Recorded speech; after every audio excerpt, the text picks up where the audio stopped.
ஹரிணிமா, இப்பதான் குழந்தை முகம் கலகலப்பா இருக்கு. ஆமா, நீ ஏன் சாப்பிடல? ஹரிணி, அழறியா?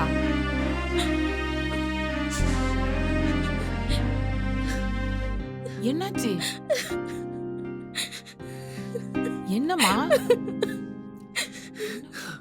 ஹரிணி, நான் கேக்குறேன்ல, சொல்லுமா. நான் ஏதாச்சும் தப்பு பண்றேனாம்மா? தப்பா? எனக்கு ஒண்ணுமே புரியலம்மா. வினோத் இன்னைக்கு என்கிட்ட சாரி கேட்டான். இது வரைக்கும் கேட்டதே இல்ல.